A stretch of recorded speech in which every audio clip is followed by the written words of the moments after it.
Hey, what's going on? It's your boy Dom from the Petrol List, and man, you know, Formula One videos are getting increasingly difficult to make, and it's because Formula One itself has kind of gotten boring.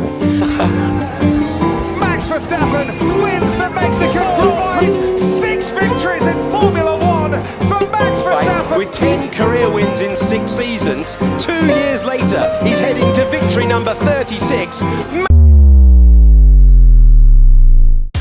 This Monday, I released a video, and I literally called it the contract episode. I think I was kind of like not very enthusiastic about making the video, but what was there to talk about? I had already extracted every little bit of, I don't know, interesting content from the Shanghai race. I even said that I think Fernando Alonso outdrove Max Verstappen during the course of that one race, which I still stand by. But the fact is, Max Verstappen, he still won. He's still the most successful driver over the last 3 years, and that's not going to change anytime soon. And that's actually part of the reason why Formula One videos are increasingly difficult to make.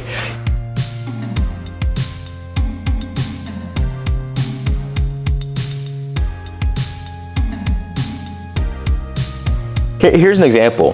So Adrian Newey is the biggest news in Formula One right now. He's leaving Red Bull and going to who knows where. Maybe he retires, maybe he goes to Ferrari.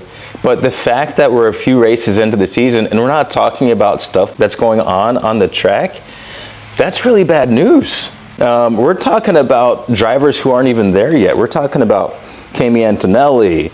We're talking about Oliver Bierman. They haven't even gotten to Formula One. What about the drivers that are here already?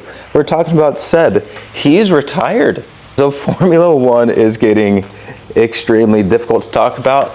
Now, I do plan on continuing to make my reaction videos to the races, because I think anytime you have cars going on around a track at like 190 miles an hour, there's going to be something entertaining to happen. It might not be trying to figure out who's going to win, because I think that's already resolved through 2026, or at least through 2025. But that's a long time from now. We're just in the beginning of the 2024 season. We still have all of 2025 before the new 2026 regulations come on board, and rumor has it that they're going to be strangling the cars even more in 2026. So what is a Formula One style content creator to do? Diversify. Talk about other stuff that car folks find interesting. Like I said, I'm still going to react to Formula One races themselves, but there's still some interesting news out there. Here's one. Tesla just laid off hundreds of people from their supercharger team.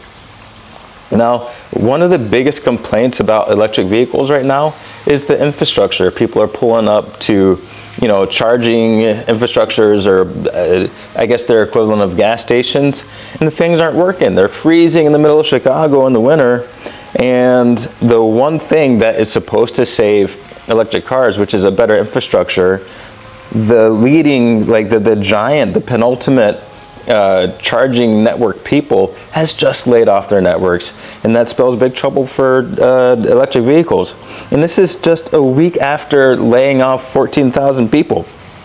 6% drop in shares, and their profitability is definitely on the rock. And Tesla is like the golden child of the electric car community. Now, Ford, GM, Mercedes, VW, I could go on because there are more companies. They're all slowing their plans for an all-electric future. If that doesn't kind of give you some indication on where things are going, and the fact that I think you're probably safe to buy a gas car, I don't know what will. But what I will say is that I'm still going to be seeking to do my Monday videos But I think, you know, given where we are with the state of Formula One, I don't think that every week I'm going to have the material to talk about Formula One. Like I said, I extracted every morsel of content. I had to kind of think deeply about how I thought about Fernando Alonso's driving. I'm not even a huge Fernando Alonso fan, but just the fact that he even challenged the front runner, it was enough for me to try to make a compelling episode out of. And I think I did. It got some views, but then I followed that up with the contract episode. Got nothing.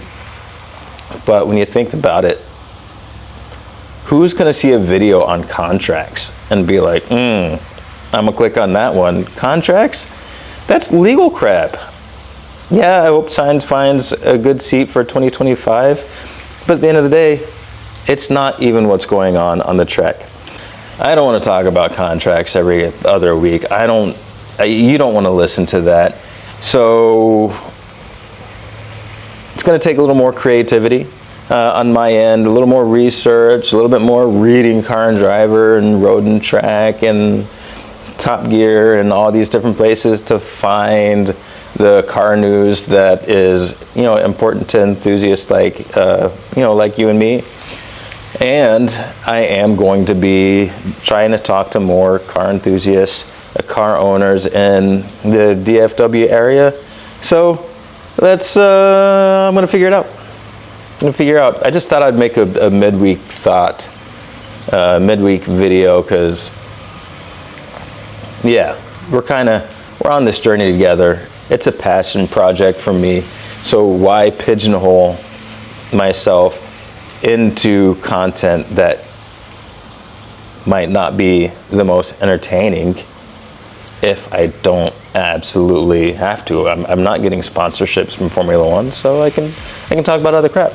So once again, I will still be reacting to the Formula One races, but outside of the races, I'm gonna have to look for other stuff. Talk to you later. I'm out.